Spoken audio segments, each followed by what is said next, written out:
제가 이제까지 살아오면서 여러 번의 이사를 한 적이 있습니다. 이사라는 것은 삶의 환경이 다른 곳으로 옮기는 것이다 보니 옮기는 가족들이 다 긴장을 하게 되죠. 이사라는 것이 살아가다가 겪는 여러 가지 일들 중에 이사라는 것이 참 어렵습니다. 그러나 삶의 형편 때문에 옮기지 아니할 수가 없어서 피치할 수 없어서 이사하게 되는 경우가 생기게 되죠. 이사는 그동안 우리가 살던 그 익숙한 곳에서 삶을 정리하고 새로운 곳으로 옮겨가기 때문에 우리가 살아가는 데 있어서 여러 가지 힘든 부분들이 많이 있습니다. 성경에 보면 아주 멀리 이사를 한 분 몇 분이 계시는데 그 중에 대표적인 한 분을 뽑으라면 아브라함이라는 분을 뽑을 수 있겠습니다. 이 아브라함은 원래 자기가 살던 고향은 지금의 이라크 지방인데 갈대아 우르라는 성경에는 그렇게 기록이 되어져 있죠. 그곳에서 지금 이스라엘 땅으로 이사를 하게 되었습니다. 거리로 따지면 한 200-300km 좀 되는 아주 먼 그런 곳으로 이사를 하게 되었습니다. 요즘처럼 포장 이사하고 이런 것도 아니고 기껏해야 마차에 짐승들에게 짐을 지워서 그야말로 몇 달이 걸리는 그런 곳으로 또 가축을 이끌고 또 가족을 이끌고 이렇게 가다가 보니 참 어려운 것이죠. 이사는. 아브라함은 이사를 하다가 중간에 하란이라는 도시에서 아버지를 여의게 됩니다. 그러니 이 이사라는 것이 쉬운 것은 아닌 것이죠. 오늘 우리가 느헤미야서 12장을 읽었죠. 12장 원래는 전체를 다 읽어야 되는데 사람 이름들이 많이 소개되고 있기 때문에 우리가 읽기가 조금 힘듭니다. 그래서 제가 말씀을 좀 정리해서 말씀을 드리도록 하겠습니다. 이 12장에 왜 이렇게 우리가 알지 못하는 이름들이 이렇게 많이 기록이 되어져 있는가? 성경에 의미 없는 말씀이 있겠습니까? 우리는 생소한 인물들이지만 하나님께서 이런 인물들에게 꼭 기억해야 할 만한 일들이 있었기 때문에 기록했다라는 것입니다. 그 뜻을 잠깐 살펴보게 되면 이스라엘 백성들이 그 먼 곳에서 이사를 와서 느헤미야의 지도에 따라서 예루살렘 성전을 중심으로 성벽을 다 재건을 했었습니다. 이 성벽을 재건하는 일에 한두 사람의 일꾼이 필요한 것이 아니었습니다. 그야말로 대부분 백성들이 다 참여했다. 이렇게 기록을 해야 하는데 그 백성들을 참여한 사람 다 기록하지 못하고 그 중에 리더자들만 이름을 다 적은데도 성경에 가득하게 넘칠 정도가 되었습니다. 그런데 그들의 이름을 적어놓은 이유가 있지요. 이유가 있습니다. 심지어는 읽어보면 찬양대 이름까지 나오고 그리고 무슨 그 금장색 도금업자들 이런 장사하는 분들의 이름까지도 기록이 되어져 있습니다. 오늘 우리가 읽었던 본문에는 제사장 이름도 있고 레위인들 이름도 있습니다. 우리가 읽을 때는 이 한글로 표현되어진 이런 인물들의 발음은 정확한지도 모르겠지만 우리가 읽기도 힘든 분들의 이름입니다만 기록한 이유가 있습니다. 그들 모두가 얼굴도 다르고 삶의 형편도 다르고 직장도 다르지만 같은 하나님을 섬겼다라는 것입니다. 유명한 지도자인 느헤미야는 말할 것도 없죠. 그러나 아무도 보지 아니하는 그런 성전 벽 구석에서 흐트러진 그 돌, 흙 이런 것을 치우는 그런 손길에 이르기까지 같은 하나님을 섬겼다라고 해서 그들의 이름을 다 기록한 것입니다.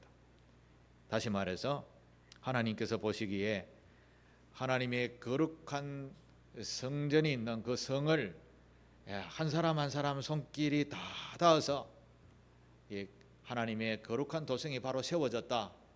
그들의 하나의 헌신과 수고가 얼마나 다 담겨져 있는가, 그것을 하나님이 잊지 않겠다, 그걸 다 기록해서 후손들에게 가르쳐 주어라 해서 기록한 것입니다. 그 당시에 있는 사람들도 이게 누가 누군지도 제대로 잘 모르고, 우리는 물론 뭐 더 모르지만 느헤미야 같은 정도만 알지요. 그런데 그곳에 동참한, 일꾼으로 동참한 헌신된 인물들은 이름 없이 봉사한 헌신과 수고의 손길들이 많았다라는 것입니다. 되짚어 보면 이 성벽을 재건하기 위한 손길을 모았던 이스라엘 백성들은 대부분 다 포로로 잡혀 있다가 포로 땅, 즉 페르시아라는 땅에서 140년 동안, 지금 이제 나라가 멸망하고 난 뒤에 다시 돌아온 그 기간이 140년 정도 돼요. 그 140년 동안 포로 생활을 있다가 이들이 다 돌아오게 된 거죠. 1차로, 2차로, 3차로 이렇게 나누어서 돌아왔는데 1차 때에는 스룹바벨이라는 또 예수아라는 지도자를 통해서 제가 지난주에 49,897명, 약 5만 명이 돌아왔다 제가 소개를 해드렸습니다. 2차 때는 한 80년 또 지나고서 80년 때에서 하박국 뭐 이런 지도자를 통해서 다시 기환을 했습니다. 그때는 1,700여 장정만 돌아왔다 했는데 가족까지 하면 뭐 한 4, 5천 명 되겠죠. 그리고 또 한 10여 년 지나서 느헤미야가 이제 사람들을 이끌고 돌아와서 성벽을 52일 만에 재건을 하게 되었다라는 것이죠. 자, 140년 동안 돌아온 사람들 그 가운데 바벨론이라는, 즉 바벨론에 포로로 잡혀갔다가 나라가 페르시아로 바뀌었죠. 그 페르시아는 그 당시에 세계의 문화, 경제 모든 것이 탁월한, 요즘과 같은 미국과 같은 그런 나라였다라고 하면 되겠습니다. 그곳에서 이스라엘 백성들이 포로로 잡혀가 가지고 포로 1세대, 2세대, 3세대, 4세대 한 140년 정도 좀 되면 포로로 잡혀간 사람 1세대는 뭐 다 돌아가셨을 것이고, 뭐 2세대도 많이 돌아가셨을 것이고, 이제 주로 돌아온 사람들은 한 3세대, 4세대였다라고 생각해 볼 수 있죠. 자, 그런데요, 포로로 잡혀갔을 때에 유대인이 바벨론의 총리가 되신 분이 있어요. 그분은 너무나 탁월한 지식과 지혜를 가진 분인데 성경에도 나오는 유명한 다니엘이라는 분입니다. 다니엘이 바벨론 제국의 총리로 섬겼습니다. 그런데 나라가 페르시아로 바뀌었습니다. 정권이 바뀌었죠. 그런데 다니엘이 너무나 똑똑해서 이 사람 외에는 뭐 다스릴 만한 인물이 없다 해서 고레스 왕이 네가 계속해서 다스려라. 이게 정말 독특한 인물이 바로 다니엘이죠. 이 다니엘이 총리로 있으면서 유대인들에게 혜택이 좀 있었을까요? 없었을까요? 포로 생활하지만 총리가 유대인인데 그래도 좀 자리 잡는데 아마 꽤 많은 혜택을 얻었을 것이라 생각을 합니다. 또 성경에 보면 그 페르시아의 왕비로 출세한 유대인이 있었어요. 그분의 이름이 에스더라는 왕비입니다. 이 에스더라는 왕비는 아닥사스다라는 유명한 왕인데 그 대부분 세상 역사에는 크세르라는 왕입니다. 이제 페르시아의 가장 부흥을 발전시켰던 왕의 이름이죠. 그 왕의 크세르 왕의 아내가 에스더 왕비였었습니다. 그 에스더 왕비의 또 삼촌이 누군지 아세요? 몰라요. 예, 모르드게입니다.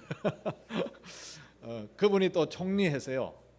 그러면 유대인들이 좀 그래도 좀 기 좀 피고 살았을까요? 못 살았을까요? 예, 포로 생활로 잡혀가 있었지만 유대인들이 어떤 사람들입니까? 지금 유대인들은 노벨상 있죠. 거의 30%를 유대인들이 다 가져가요. 우리나라는 한 명인가 있을까 말까 한데 그런 민족인데 그 당시에도 140년 포로 생활하면서 기득권을 잡고 나름대로 잘 사는 사람들이 많았을 것입니다. 그리고 또 그 크세르 왕의 아들인 바로 아하수에로 왕이 바로 이 느헤미야가 섬겼던 왕입니다. 느헤미야의 아하수에로 왕의 최측근이 느헤미야였다라는 거죠. 유대인 지도자들이 올라갈 만큼 왕 외에는 올라갈 만큼 최첨단에 올라가 있는 그런 지도자들이 많았는데 포로 생활이 꽤 괜찮았다라고 할 수 있는 것이죠. 그래서 유대인들이 예루살렘으로 돌아가자 할 때 이제 좀 살만해졌는데 가자 하니 이거 다 털고 이사하는 사람이 쉽지 않았는 거죠. 쉽지 않았어요.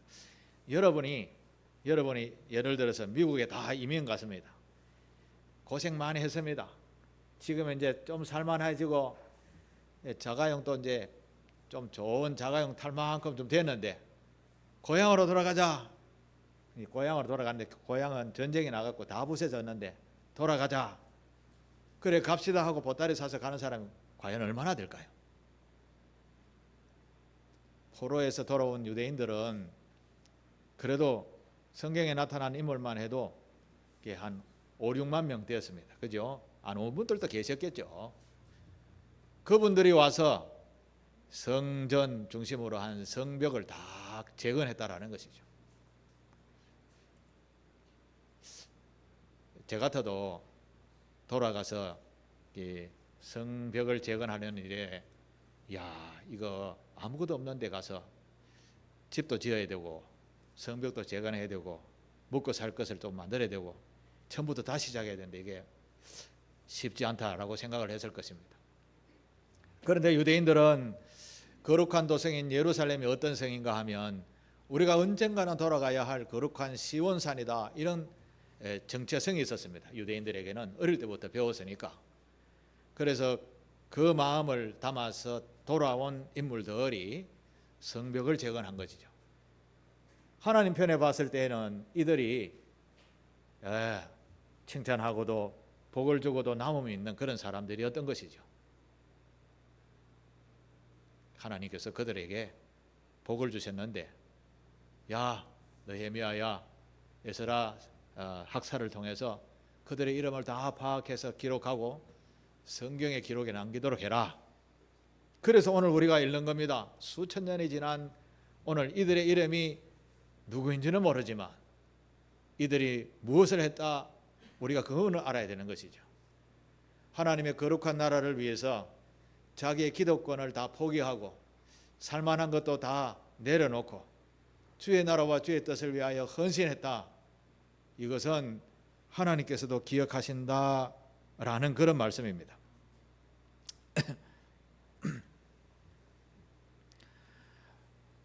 하나님께서 그의 나라와 그의 의를 위해서 헌신한 사람들은 절대 안 잊어버리십니다. 오늘 우리가 정말 신앙생활 한다라고 하면서 남모르게 교회를 돌아보고 헌신하는 분들이 참 많이 있습니다. 여러분 우리나라에 교회라고 세워진 건물들을 한번 생각해 보십시오. 우리는 교회라는 건물을 아직까지 세우지는 못했지만 바깥에 나가면 제가 봉사했던 구포교회만 생각해 보십시오. 저게 건물을 세우는데 돈이 얼마나 들었을까요? 제가 그때 부목사 했기 때문에 정확하게 알지만 대충 한 40억에서 50억 들었습니다. 그런데 그 전국에 몇만 개의 교회가 있습니다. 그 돈을 누가 다 냈을까요? 교회를 이곳은 거룩한 하나님의 성전이지라고 하며 그 속에서 신앙생활하는 성도들이 다 헌금해서 세운 겁니다. 그들의 수고와 그들의 헌신이 그 교회마다 각 역사에 다 기록이 남아져 있는 것이죠. 교회 하나에 남모르게 예배를 위해서, 예배의 청결을 위해서 청소하고 닦고 했던 이런 인물들은 우리 교우들은 아무도 모르지만 누가 아실까요? 하나님은 다 보고 계시는 것입니다. 그랬다가 그가 필요할 때, 적절한 때에 복을 다 주시는 겁니다. 복을 다 주시는 겁니다. 남 모르는 헌신들, 이것을 하나님께서 다 기억하시고 보고 계신다라는 의미의 말씀이 바로 오늘 본문에 담겨져 있는 사람들의 이름의 명단이라는 것입니다. 우리 또한 하나님의 생명책에 또 상길교회의 헌신 봉사하는 명단에 오르고 싶지 않습니까? 그렇게 기록되어진 이름은 하나님께서도 귀히 여기십니다. 그렇다고 해서 내 같은 사람이 뭐 하겠냐라고 하지만 아닙니다. 수레바퀴 들고 왔다 갔다만 해도 그게 어느 곳에 수레바퀴인 줄 아십니까? 주의 성전의 수레바퀴라니까. 하나님께서 그걸 귀히 여기신다라는 것입니다. 코로나를 지나면서 한국 교회 교우들이 약 한 30% 정도 줄었다라는 보고서가 최근에 많이 이렇게 회자되고 있습니다. 왜 줄었을까 생각을 하면서 많은 사람들이 그 이유를 연구를 했습니다. 제일 큰 이유는 교회가 교회답지 못했다라는 것이 큰 이유였습니다. 그리스도인이 그리스도인답게 살지 못하니까 세상 사람들이 볼 때에는 혀를 찰 만큼 모범과 본받을 만한 것이 없었다라는 것이죠. 그래서 신앙이 그렇게 많지 않은 사람들은 여기도 별로 진리를 못 찾겠다라고 하면서 진리를 찾아 다른 곳으로 또 헤매고 있다라는 것이죠. 예수님께서도 너희는 세상의 빛이 되어야 돼. 그러니까 세상의 어둠을 비추는 그런 성도가 되어야 돼. 그리고 음식에 소금이 빠지면 맛이 나나요? 여러분은 한번 경험해 보시길 바랍니다. 소금을 이제 간을 하지 않고 음식을 한번 만들어 맛을 보고 간 넣고 맛을 한번 보십시오. 얼마나 맛이 다른가. 우리가 너희는 세상에 소금이 되어야 된다. 맛을 내는 사람이 되어야 된다라고 했는데 그 맛을 잃어버리니까 교회 숫자가, 예배하는 숫자가 점점 줄어든다라는 것이지요. 그래서 세상에도 또 정부에서도 교회를 깔보는 거죠. 이제 정치 지도자, 제가 정치 지도자다 하면 종교계를 보고 좀 부담스러운 종교계는 첫 번째가 불교계라 그래요. 두 번째는 천주교라 그러고 세 번째가 이제 기독교라 그러는데 이 숫자가 기독교가 훨씬 많은데 왜 이렇게 좀 깔보는 이런 상황이 되었을까요? 교회가 그만큼 교회의 본질을 잊어버리기 때문에 그렇다라는 것이죠.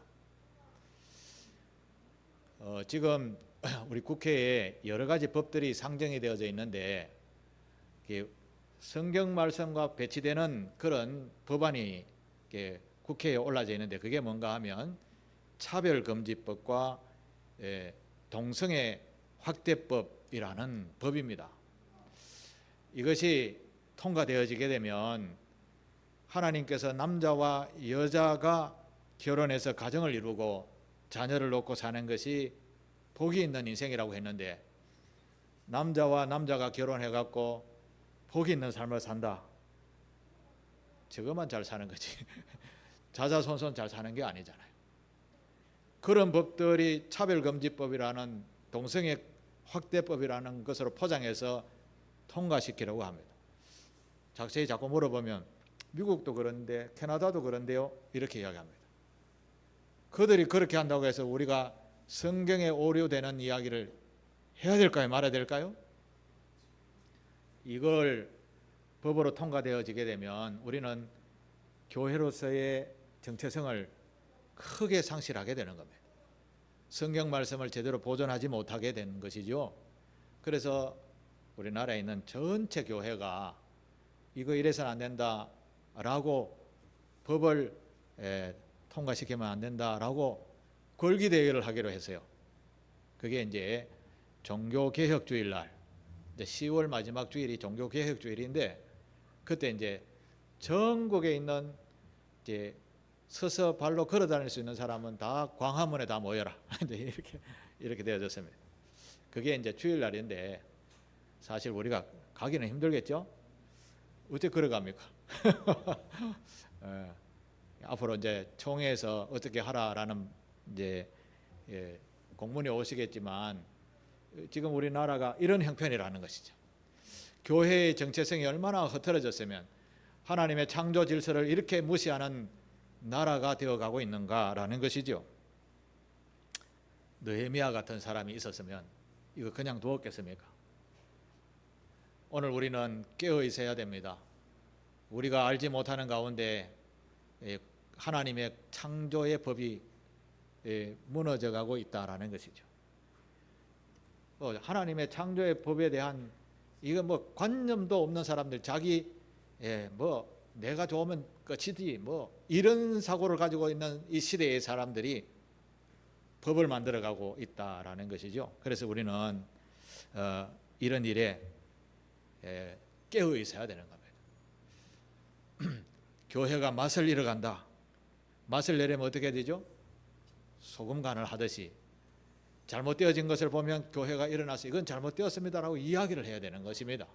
뭐 그렇다고 해서 전쟁하자 이런 건 아니죠. 정신을 차리십시오 해야 된다라는 것이죠. 대한민국의 기독교인들이, 그러니까 조용기 목사님 살아계실 때는 뭐 1,000만 명, 좀 줄어가서 800만 명이 됐는데 뭐 다 적고라도 100만 명만 서울에 모이자 이렇게 하면 그 대통령 선거를 보니까요, 그 몇십만 명의 대통령이 되고 떨어지고 하더라고. 100만 명의 그리스도인들이 이거 안 돼라고 하면 정치인들에게 무시할까요? 무시하지 못하는 것이죠. 그래서 교회 리더들은 이런 악법들은 안 됩니다라고 해서 권기대회를 하자 이렇게 해서 종교개혁주일 날에 대한민국에 있는 모든 그리스도인들은 광화문 광장에서 모여서 예배를 합니다. 이제 이렇게 공고가 되고 있는 겁니다. 우리가 시대적으로 그리스도인들이 정체성을 많이 잃어가고 있군요라는 것을 우리가 깨달아야 된다라는 것입니다. 자, 그러면 뭐 나 같은 사람도 뭐 참여 안 해도 아무도 모르는데, 오늘 성경 말씀에 성전에서 빗자루만 들어도 하나님께서 성서에 내 이름을 기록한다, 하나님께서 안 잊어버리신다라고 하는데, 오늘 이 시대의 그리스도인으로서 우리가 해야 할 일이 무엇이겠습니까?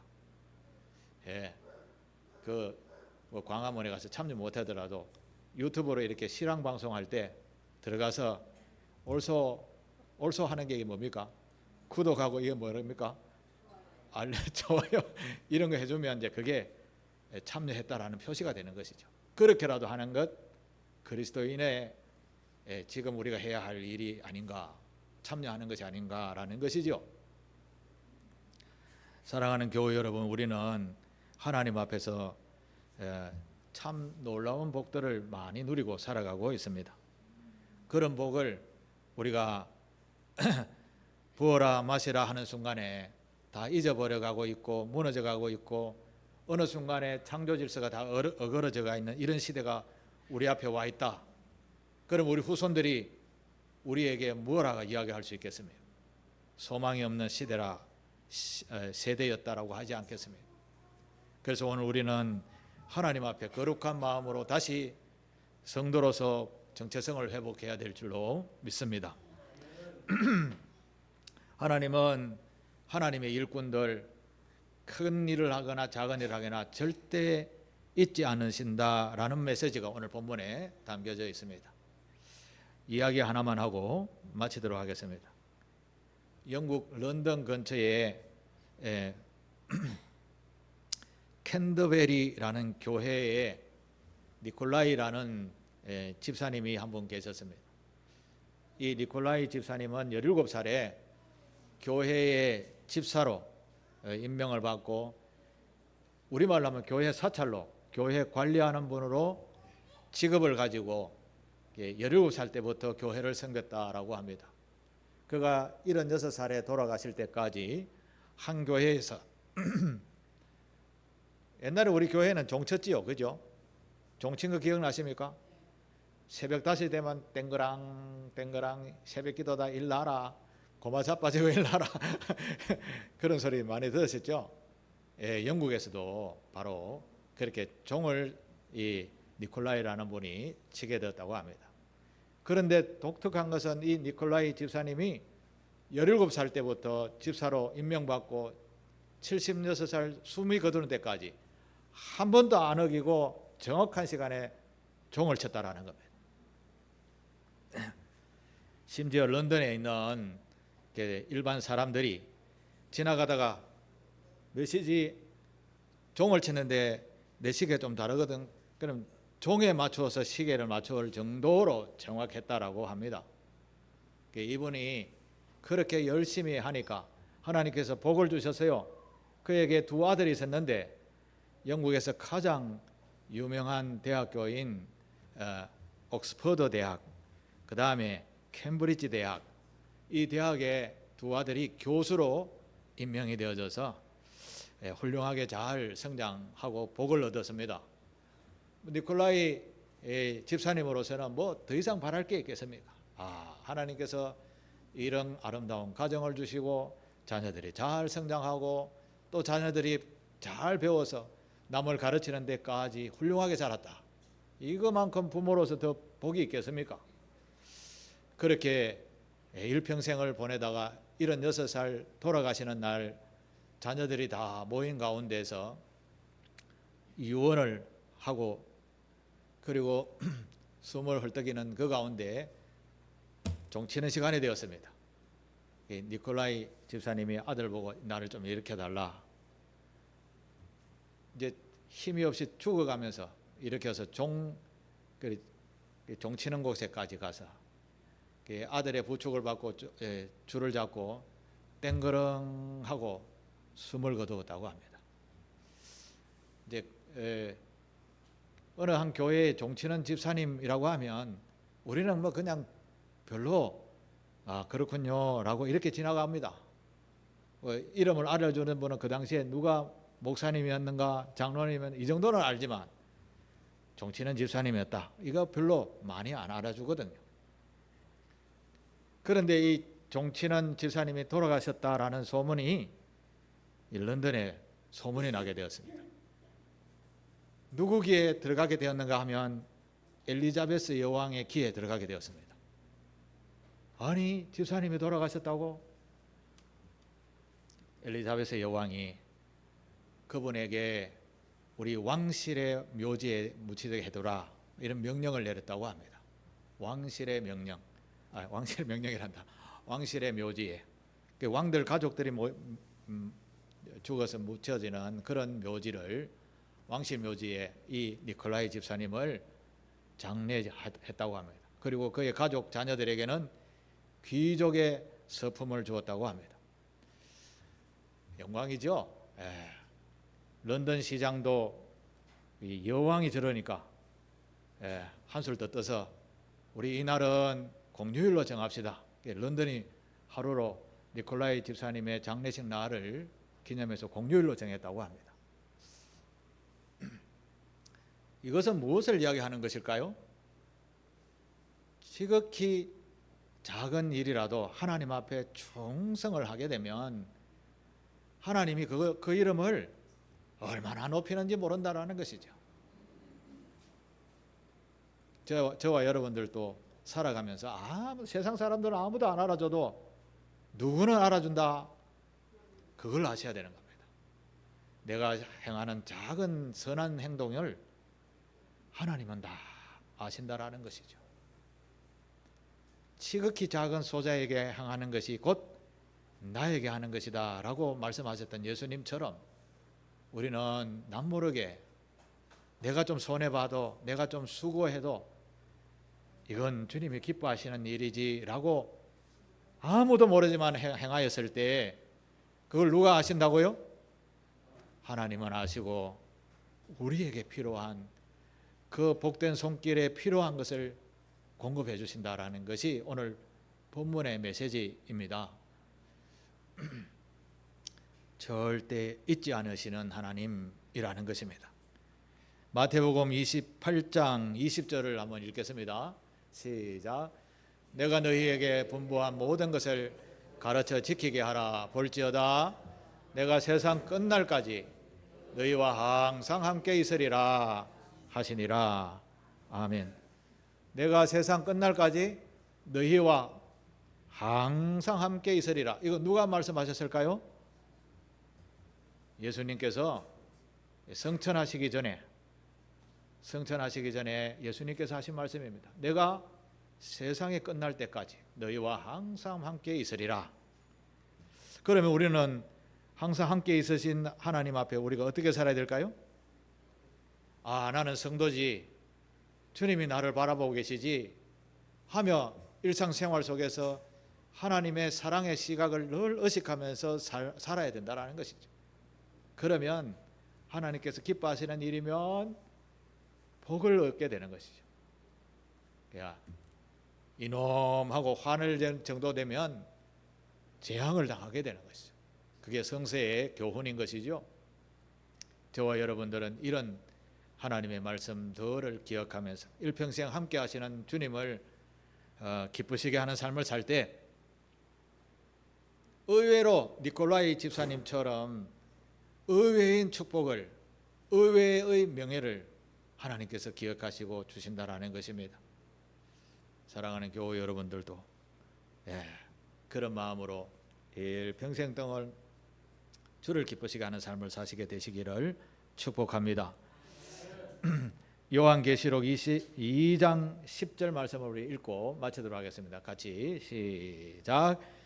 내가 죽도록 충성하라. 그리하면 내가 생명의 관을 내게 주리라. 아멘. 사랑하는 교회 여러분, 때를 얻든지 못 얻든지 우리가 어느 곳에 있든지 하나님이 함께 하신다, 나를 바라보고 계신다라는 것을 잊지 마시고 명심하시고 그리스도인으로서 작은 일에나 큰 일에나 동일한 마음으로 봉사하고 헌신하고 섬겨서 생명의 면류관을 얻는 저와 여러분 다 되시기를 주님의 이름으로 축복합니다. 기도하겠습니다. 하나님 아버지, 부족하고 연약한 저희들을 주의 성전에 부르시고 잊지 않겠다라고 오늘 또 강조하시며 우리에게 교훈해 주시는 귀한 말씀을 가슴에 담고 돌아가는 사랑하는 교우들의 삶 속에 아버지 하나님 늘 함께 하심을 기억하여서 복이 있는 아름다운 삶을 살게 하시고 빛이 되는 삶을 살게 하시고 맛을 내는 삶을 살아가는 우리 교우들 되도록 축복해 주옵소서. 예수님의 이름으로 기도하옵나이다. 아멘. 찬송가